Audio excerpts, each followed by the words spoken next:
Hey guys, welcome back to Enlightened. It's your host Kev here. So today on the Ancient British Dynasty series, we're going to be taking a look at Caratacus, Boudicca and a little bit of King Cole. Before Britain's absorption into the empire, there were others who fought back. Cunobalinius' son, Caratacus, not only opposed the Roman advance, but declined to join other southern Britons in submitting to Emperor Claudius. He kept up with an audacious guerrilla war from bases in the Welsh hills, succumbing only when he risked an open pitched battle at Caratacus in Shropshire near Enlightened, or perhaps at Hereford Beacon near Malvern. Betrayed into enemy hands, he was taken to Rome with his family. His name preceded him. Everybody wanted to see him, and when put on public view, he won universal respect with a dignified speech.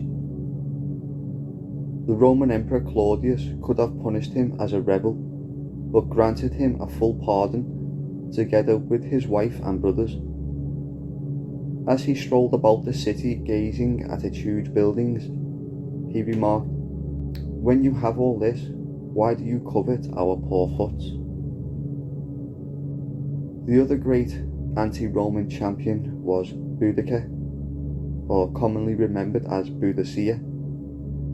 She was queen of the Iceni in Norfolk. Her husband, Caratacus, had tried to retain some independence by staying on good terms with Rome as a client king state. But when he died, the Romans took charge and plundered the royal possessions. Seemingly, they regarded these as including the queen and her daughters. As Boudicca was flogged and her daughters raped, she appealed to her people to take revenge. After delivering a warlike speech, she sought an omen by releasing a hair. It ran in an auspicious direction, and the Britons cheered. She thanked the goddess Dynasties, bestower of victory, and launched a revolt. The Trinovantes, her neighbours to the south, joined in. The Romans had slowly been converting their capital, Camulodunum, into a town on their own lines, Colchester. Their retired soldiers were to form the dominant population. As it happened, they were nervous because of omens they had noticed themselves, such as the collapse of a statue of victory. A combined force of Iceni and Trinovantes under Boudicca's leadership destroyed the place and marched on to destroy the new cities of London and Vllll or St Albans. Wild revels, massacres and human sacrifice allegedly marked each success. At last the Romans recovered and defeated Boudicca's army.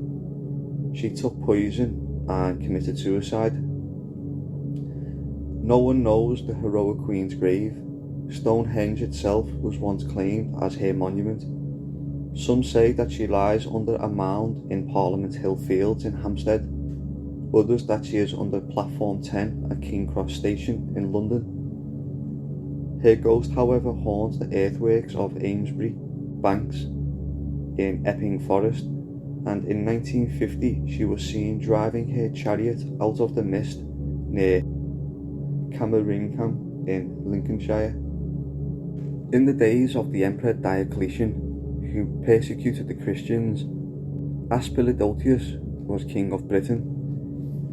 He maintained his autonomy against the empire, but Cole, Duke of Colchester, overthrew him and became king himself. Rome sent the senator Constantius to negotiate. Cole agreed to pay tribute, but no more, and Constantius accepted this settlement. Only a month afterwards, Cole died, however, while Constantius was still in Britain. He assumed the crown for himself and married Cole's lovely daughter, Helena, whose late father, having no other heir, had trained her for government. Some say that Constantius besieged Colchester for 3 years, and that it was Cole's handing over of Helena to him that persuaded him to raise the siege. Some also claimed that Colchester was not merely named or renamed after him, but founded by him. In any event, he is better remembered by a rhyme as follows: Old King Cole was a merry old soul, and a merry old soul he was. He called for his pipe, and called for his bowl, and he called for his fiddlers 3. Like many other eminent men, Cole is said to have been buried in a monastic graveyard at Glastonbury. While Constantius ruled Britain, his wife Helena bore him a son, Constantine, who, as we know, was destined for great fame. So there we go, guys. I'd like to thank everybody for stopping by. That's the end of episode 9 of the Ancient British Dynasty series. There probably won't be too many more episodes on this series to go, but I've got to love yous and leave yous, and I'll catch you in the next video. Peace.